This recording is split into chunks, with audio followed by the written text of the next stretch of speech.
Mr. Speaker, you are correct, Honorable Representative Carlo. The decrease in the budget will affect around 91,000 wait-listed senior citizens waiting for the grant. So, may we inquire from the good sponsor, Mr. Speaker, as the Vice Chair of the Committee on Appropriation, will the good sponsor at a proper time agree to this representation that dapat ibalik yung tinanggal na pondo para sa atin? Only 816,000 from the proposal of the SWD of 24 billion, binawasan ito ng 816,000. So bakit para wala nang waitlisted? No? Madam Sponsor, of course, you are also aware na napakababa na nung 500. When that law was amended in 2010, ang sinabi doon, every 2 years, that 500 pesos should have been reviewed and consequently adjusted, no? But since 2010, we are now in 2020, hindi pa rin na-adjust yung 500 pesos na yan. So, will the good sponsor agree that the need for to adjust, no, or to realign some funds from the 2021 budget para maibalik itong 816,000 more or less? Madam Sponsor. Mr. Speaker, the department surely want the original proposed budget submitted to DBM to be restored, which is 24 billion 3,178. And of course, it all depends on Congress. If Congress, my dear colleagues, will support and approve the realignment of certain budget for this particular program.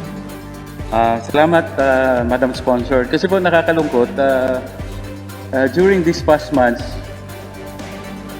sa panahon ng COVID-19 pandemic, during the quarantine, marami pong nagrereklamo mga elderly. They were disqualified from receiving the social amelioration program from the SWD on the sole ground that they are already receiving pension. Kaya na-exclude nga sila. Na-exclude na sila doon sa SAP. Then here we are, again, nalilimit, no, yung matatanggap nila next year. There is a computation, or I read somewhere, Madam Sponsor, na sa totoo lang, ang mga mahihirap na mga elderly people natin or senior citizens ay nasa 6.4 million Filipinos, no? But ang binibigyan natin ng pension for next year is only 3.7, at hindi pa natin dito sa 2021 budget na ito, hindi pa natin buong-buong pinupunduhan, no? So ito dapat ang nagagalak tayo at nabuksan muli ang pagdinig ng budget na ito for 2021. At the proper time, Madam Sponsor, I beg the indulgence of the sponsor, no, na pagsikapan natin maibalik kung nakaltas na budget ng DSWD as far as the funds for the elderly people. May we get the reply from the sponsor? Yes, Mr. Speaker, of course, I would like to get the support of the legislators, no, for the passage of this 100% coverage of all senior citizens to social pension program. Thank you, Madam Sponsor. No? Dahil isa ho talaga sa natamaan na sektor during this crisis ay ang ating mga elderly people. No? Of course, we are aware that under IATF guidelines, nahihirapan na our elderly people cannot even engage anymore in gainful activities dahil sa edad nila, no? Kailangan nilang manatili sa bahay. So, dapat i-consider natin yon. Of course, to some, probably 500 is just a minimal amount, but to our elderly people, our senior citizens, ay mabigat na po yun, no? Kung may expand natin, maparami natin ang makatanggap nito. Now, on to my other point, Madam Sponsor, Mr. Speaker, still with the issue of our elderly people. For next year po ba, ano po ang programa ng ating kagawaran na mabigyan ng dagdag pa na ayuda ang ating mga elderly people, senior citizens, other than the social pension, considering that itong pandemic, COVID-19 pandemic, ay hindi pa naman matatapos this year. And in fact, if you look at our budget, some agencies are providing assistance to other sectors because of the fact na itong COVID-19 pandemic will not be totally wiped out or may solution na for next year. Madam Sponsor, Mr. Speaker. Mr. Speaker, with the current situation, especially in response to COVID, I believe the senior citizens can also avail of the AIX, called the assistance to disadvantaged individuals, especially in times of emergency and in need, like medicines and other contingencies or other needs of senior citizens. So that is one program that they can avail of under the DSWD. Thank you, Madam Sponsor, Mr. Speaker. Incidentally, Madam Sponsor, meron pa po bang social amelioration program for next year under the budget of DSWD for next year? Mr. Speaker, can you please... Incidentally, Madam Sponsor, for 2021, meron pa bang provision for social amelioration program for vulnerable sectors? Our 2021 budget does not include SAP or the Social Amelioration Program.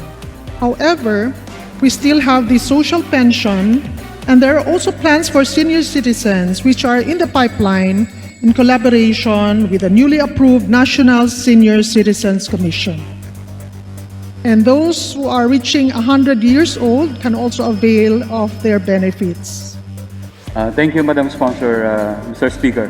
Just for the record, during the period of quarantine, when the SWD was tasked to provide social amelioration program to vulnerable members of the vulnerable sectors, may I inquire, Madam Sponsor, Mr. Speaker, ilan po ang senior citizens natin na nakatanggap ng social amelioration program under Bayanihan 1?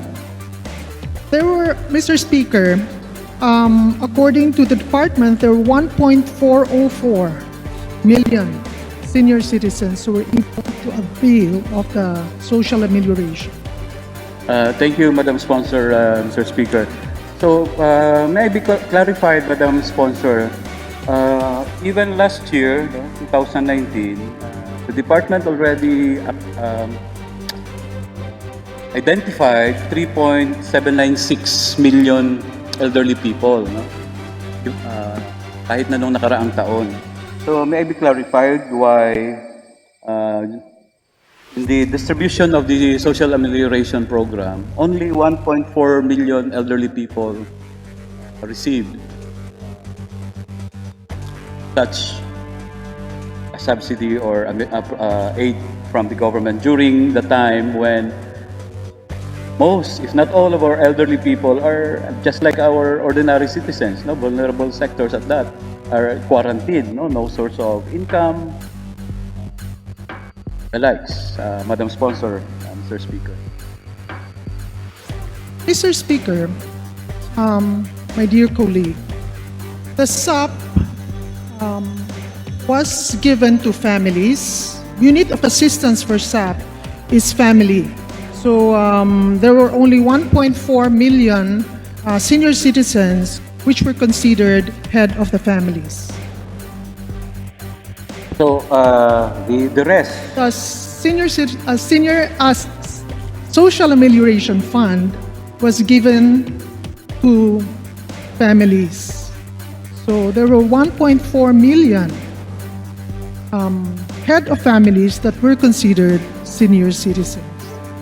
Thank you, Madam Sponsor. So, ibig sabihin, yung halos 3 milyon, dahil hindi naman sila heads of the families, they are not qualified. So during the time of quarantine, no, especially during the first months of nitong quarantine, March, April, May, walang natanggap dahil they are not the heads of the families. Tama po ba yung pagkakaintindi ko, Madam Sponsor, Mr. Speaker?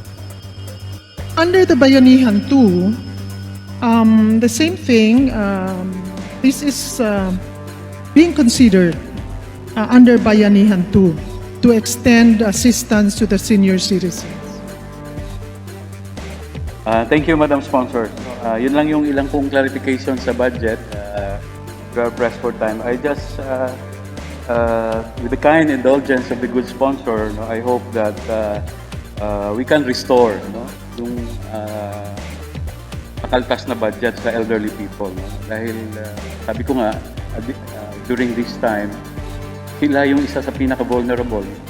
And kung ang tanong ay meron bang pwedeng pagkukunan, sa pagbusisi po natin, pag-analyze natin sa 2021 budget, there are really allocations there, no, that can be realigned to the needs of our elderly people. No?